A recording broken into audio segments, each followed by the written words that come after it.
Assalamualaikum dan salam sejahtera. Bersama saya Nur Alwani Zafira Khairul dalam 15 minit MMTV edisi 16 November 2022.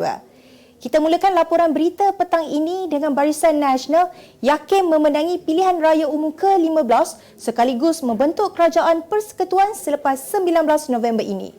Perdana Menteri Datuk Seri Ismail Sabri Yaakob berkata, tanda-tanda kemenangan dan perubahan sokongan rakyat terhadap BN boleh dilihat secara jelas sepanjang berkempen pada ketika ini.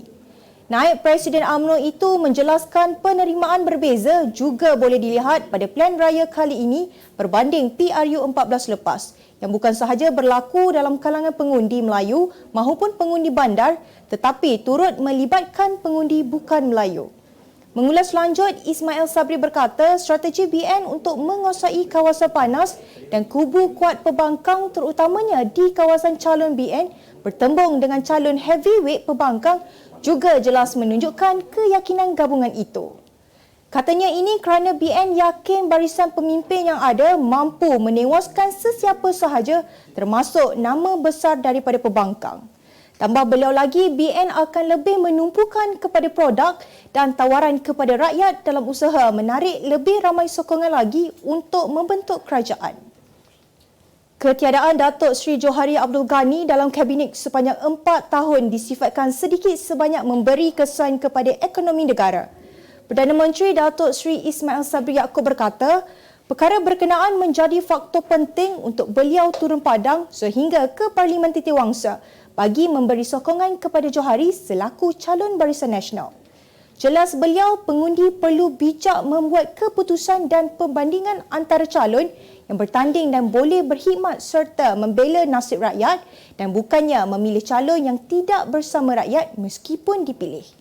Ismail Sabri berkata kepimpinan Johari Ghani terselah apabila kekal berkhidmat dan menjaga warga Titiwangsa lebih 4 tahun meskipun tewas dalam PRU 14 lalu. Kita ke berita seterusnya. Suruhanjaya Pencegahan Rasuah Malaysia SPRM mengesahkan hadir ke Pejabat Invoke Solutions Sdn Bhd semalam bagi mengambil dokumen berkaitan siasatan ke atas syarikat berkenaan. Pengarah kanan bahagian siasatan SPRM Datuk Seri Hishamuddin Hashim berkata, kehadiran beberapa pegawai SPRM hadir ke pejabat berkenaan sekitar pukul 11.30 pagi merupakan prosedur biasa sekiranya sesuatu siasatan dijalankan. Tambah beliau lagi, tiada keterangan mana-mana individu diambil, sebaliknya hanya mendapatkan penerangan berkaitan dokumen yang diperoleh. Kesemua dokumen yang diambil SPRM adalah susulan daripada laporan yang dikemukakan oleh sebuah badan bukan kerajaan minggu lalu mengenai nilai aset bersih 18.85 juta ringgit milik Rafizi. Calon Pakatan Harapan Parlimen Padang Serai M. Karupaya disahkan meninggal dunia pada pukul 2.27 petang ini di Hospital Kulim. Kematian beliau disahkan Timbalan Pengurusi PH Kedah, Datuk Johari Abdul.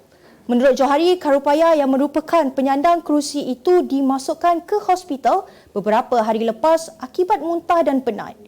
Tambahnya, Karupaya kemudiannya beredar meninggalkan majlis namun tiba-tiba rebah dan dibawa ke hospital.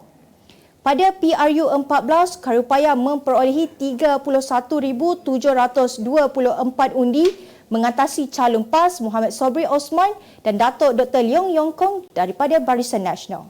Selain Karupaya yang dinamakan PH untuk mempertahankan kerusi Padang Serai, 5 calon yang mahu merebut kerusi di situ adalah Hamzah Abdul Rahman mewakili Pejuang, Datuk C. Sivaraj BN, Datuk Azman Nasruddin Perikatan Nasional, Muhammad Bakri Hashim Warisan dan Sri Nanda Rao Bebas.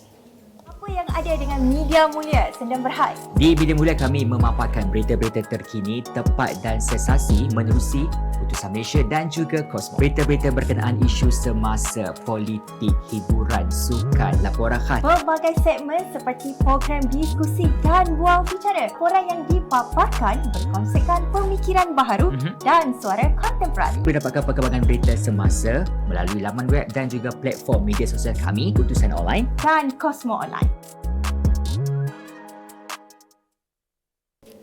Kita kembali lagi. Kementerian Perdagangan Dalam Negeri dan Hal Ehwal Pengguna KPDNHEP berjaya menumpaskan aktiviti penyelewengan minyak diesel bersubsidi di Seremban Negeri Sembilan pada 10 November lalu.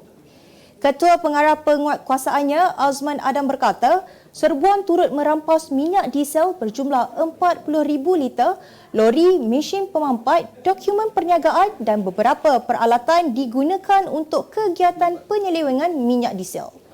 Beliau berkata nilai keseluruhan rampasan dianggarkan berjumlah RM323,000.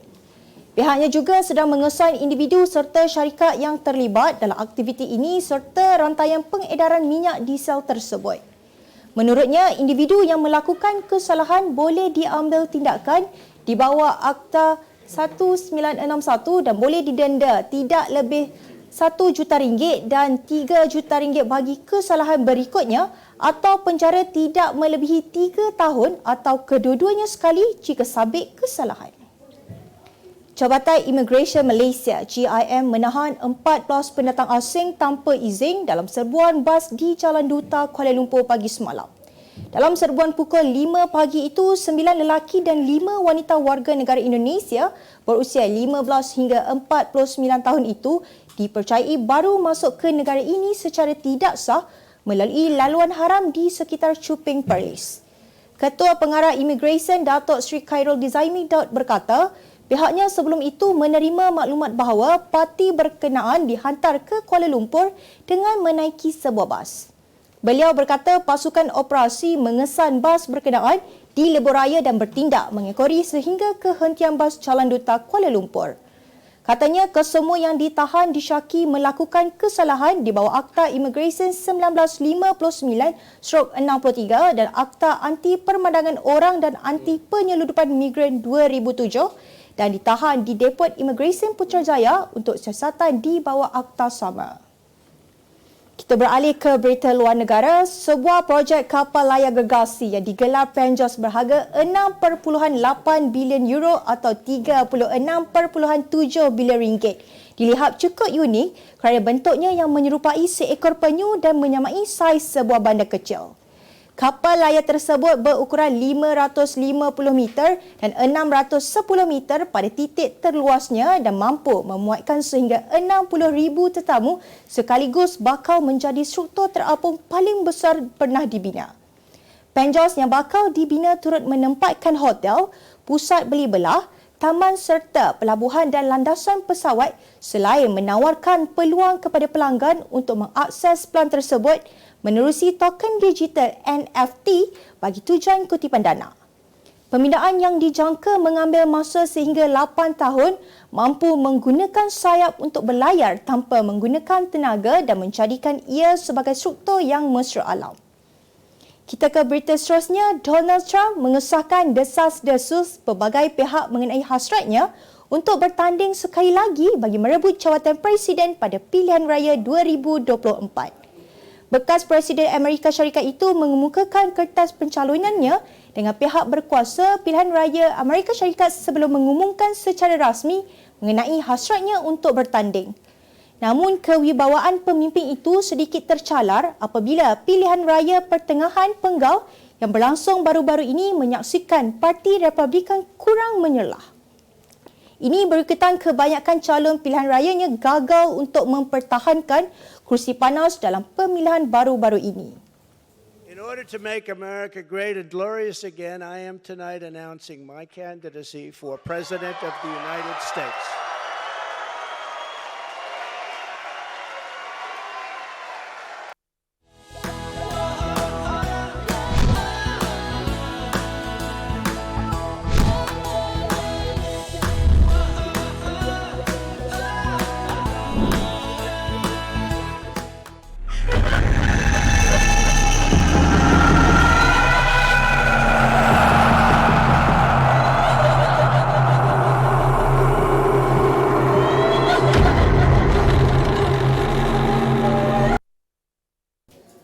Terima kasih kerana terus setia bersama kami. Kita beralih ke berita ekonomi.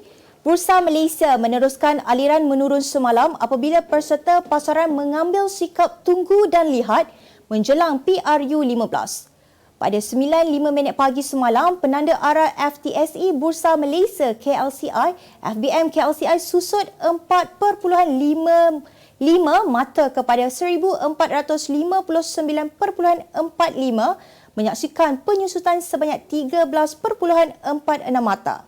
Sementara itu, prestasi ringgit semakin mengukuh berbanding dolar Amerika Syarikat apabila didagangkan kepada RM4.58 berbanding dolar AS. Penganalisis ekonomi Uni KL Business School, Prof. Madya Dr. Aimi Zulhazmi Abdul Rashid berkata, prestasi ringgit dan Bursa Malaysia dijangka terus didagangkan dalam situasi berhati-hati memandangkan pelbagai faktor dalaman dan luar negara. Katanya sekiranya Parti Demokrat terus menguasai Dewan Senat, maka dasar-dasar pentadbiran Biden akan diteruskan termasuklah data result Persekutuan Fed yang akan terus menaikkan kadar faedahnya untuk mengawal inflasi. Syarikat perladangan dijangka berdepan kemerosotan pendapatan berbanding tahun lalu susulan pengeluaran buah tanda segar BTS dan harga sawit yang lebih rendah selain terikat dengan cukai makmur. Hong Leong Investment Bank HLIB Research memberitahu jangkaan kemerosotan pendapatan itu turut dikaitkan dengan peningkatan kos pengeluaran yang berpunca daripada kenaikan kadar gaji minimum dan harga baja. HLIB Research mengambil pendekatan mengekalkan unjuran harga minyak sawit mentah 2022 kepada RM5,050 satu tan, RM4,000 satu tan bagi 2023 dan RM3,800 satu tan bagi tahun 2024. Nota kajian berkenaan turut menjangkakan harga MSM kekal pada paras melebihi RM4,000 satu tan dalam tempoh beberapa bulan akan datang. Kita beralih ke berita sukan. Pasukan Belgium dilihat memiliki ramuan lengkap dalam memastikan matlamat pasukan ini untuk bergelar juara pada kempen Piala Dunia 2022 yang berlangsung di Qatar November ini. Skuad yang mendapat jolokan Red Devils bakal membariskan pemain berbakat yang dianggap generasi emas terdiri daripada dua bintang Real Madrid, Eden Hazard dan Thibaut Courtois, Romelu Lukaku, Inter Milan serta Kevin De Bruyne, Manchester City. Selepas mengharungi dua edisi Piala Dunia dan dua edisi kejohanan Euro, skuad kendalian Roberto Martinez ini masih gagal mencipta sebarang kejuaraan. Justru saingan di Qatar nanti boleh dianggap sebagai medan terakhir buat pasukan emas ini untuk membuktikan keupayaan sebenar selepas diundi dalam kumpulan F bersama Croatia, Kanada dan Maghribi. Penjaga gol skuad hoki kebangsaan Muhammad Hafizuddin Othman tidak dapat melupakan pengalaman pahitnya semasa membantu Malaysian Tigers menjai Piala Sultan Azlan Shah pada minggu lalu. Beliau menjadi tumpuan seluruh peminat hoki tempatan selepas ketua jurulatih Arul Silvaraj menyalahkannya ekoran kekalahan kepada Korea Selatan dalam aksi pertama kejohanan itu. Bagaimanapun, pemain berasal dari Terengganu itu berjaya menangani situasi tersebut dengan cermelang sehingga dinobatkan sebagai penjaga gol terbaik kejohanan. Bagi rekod, Hafizuddin pernah dimasukkan ke hospital disebabkan tekanan yang terlalu tinggi yang dialaminya semasa menghadapi aksi final Piala Sultan Johor 2011 ketika mewakili skuad remaja kebangsaan. Sebagai penutup 15 minit MMTV hari ini, saksikan laporan cuaca esok Khamis 17 November 2022. Jangan lupa dapatkan akhbar utusan Malaysia dan Kosmo untuk berita-berita terkini dan menyeluruh. Sekian sahaja daripada saya, Nur Alwani Zafira Khairul. Assalamualaikum dan salam sejahtera.